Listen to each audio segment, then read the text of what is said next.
Hi everybody, I'm Greg Fishel. Welcome to bonus weather video number 1 for this week, and for this week and this week only, it will be a bonus weather video every day. It'll be a more in-depth look at DEBBY and its potential track and impacts, and this video will be available at both the $3 and the $5 subscription levels right on through Friday. So that is the deal on that. So let's go on ahead and get started here. Hopefully you'll find at least some of this mildly interesting.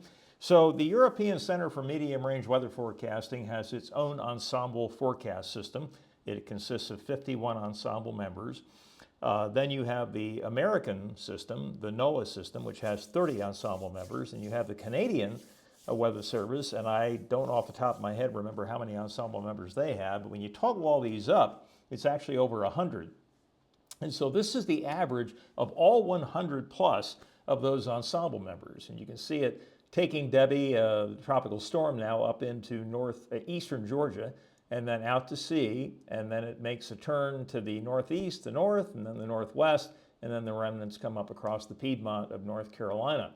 Now, this is the European ensemble mean of their 51 ensemble members, and for those of you that are new to this, an ensemble member is not a person, okay?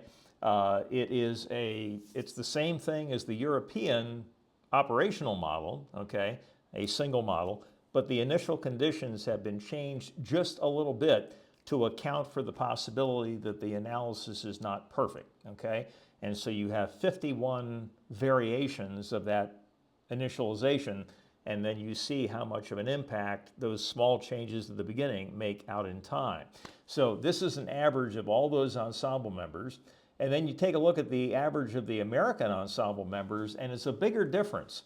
And you can see that between the European mean and the American mean, it's a huge difference in terms of a landfall up here across South Carolina and a landfall near the Georgia-South Carolina line. Okay, now once you get up here into Virginia, then everything comes together in a pretty uniform manner. But in this area down in here across South and North Carolina, it is a pretty big difference. Now, this is the GFS deterministic model. So this is the main operational American model, okay? And the science has gone away from using a single deterministic model because you're putting all your eggs in that basket, and if there are slight errors in the analysis, they can lead to big errors down their way. And so that's why the ensembles are used much more widely now than this. But anyways, the deterministic model takes it out to sea, makes a U-turn, comes in across the middle of Georgia, almost gets to Atlanta before turning to the north and east, and then it moves up across the sounds of North Carolina and out to sea. The ensemble mean, the American GFS ensemble mean, is quite a bit different.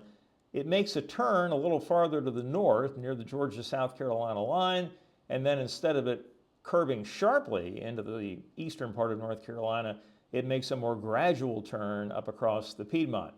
Now, here's the European operational single deterministic model, and you can see that it makes a landfall much farther north. Take it literally, it's pretty close to where I am in Myrtle Beach, and then the remnants come up across the Piedmont, and again, once you get to Virginia, the agreements are pretty good.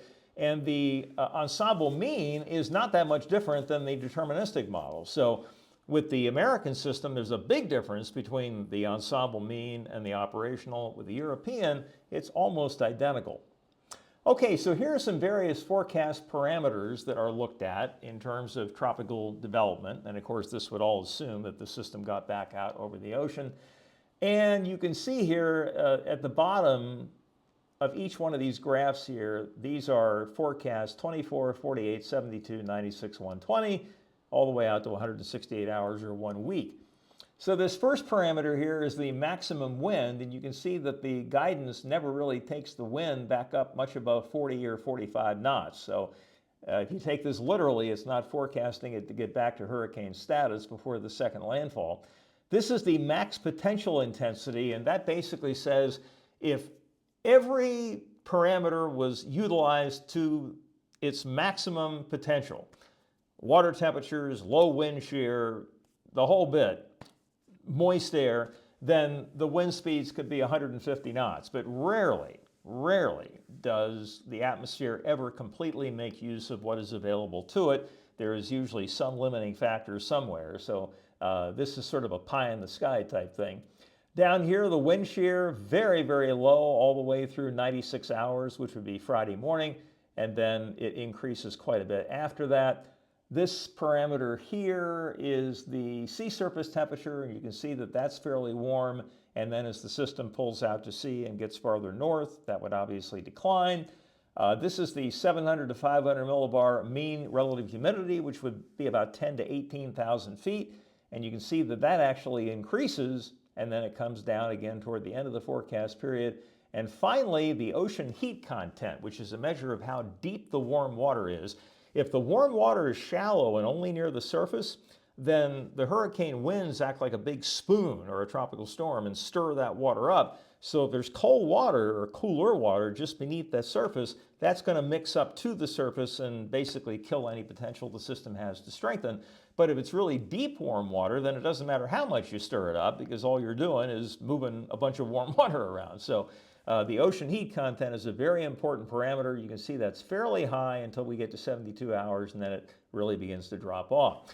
Here is the 8 o'clock surface weather map with all the observations on here. And if you look closely, you can see a north wind here, southwest wind here, a northeast wind here. So the center of circulation at this time was right here over southeast Georgia, moving to the northeast at about 6 miles per hour.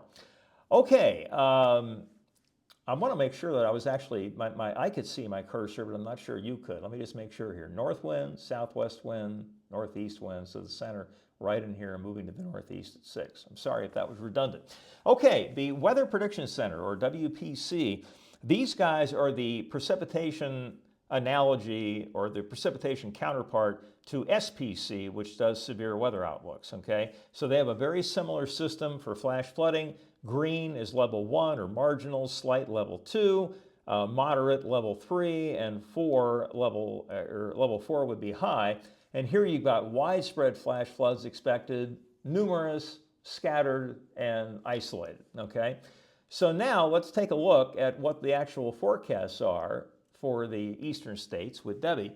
And you can see that through Tuesday morning at 8 o'clock, that all the real action is well to our south, so we don't have anything to worry about tonight.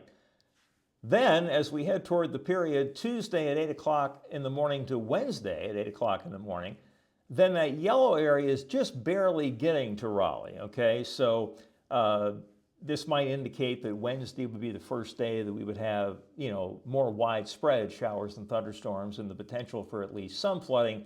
The core of it, though, remaining down here across coastal areas of South Carolina and Georgia, and a fairly decent risk extending up into the southeastern part of North Carolina. The storm doesn't move much between Wednesday and Thursday, and that's why these areas don't move a whole lot.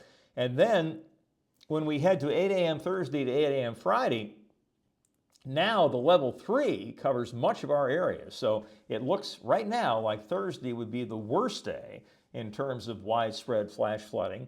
And it depends, on how much rain we get and how widespread that rain is as to whether or not there would be any river flooding or not. And then by the time we get to 8 a.m. Friday to 8 a.m. Saturday, the system is beginning to pull away and weaken. And so at that point, we still have a level 2 risk all the way from Maine down to the Carolinas, but not as potent a risk as what we're likely to have later Wednesday and Thursday. So that is the current flooding risk at this particular point in time.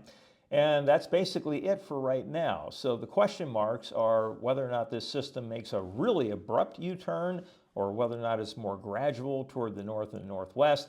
That would have an impact, obviously, on coastal areas, how far north the significant coastal impact got, and also it would have an effect on the heavy rain that would be moving northward, with most of that stay to the south and then lessen as it goes north, or would we be right in the wheelhouse during this entire system, which would be more the European solution and its ensemble package. All right, that's it for now, folks. You have a wonderful rest of your Monday evening, a little bit that's left. And we will have another short version of the daily update tomorrow, a longer version of the daily update, and of course the bonus weather video, all three of those coming up tomorrow. You all take care, folks. We'll talk to you soon. See you later.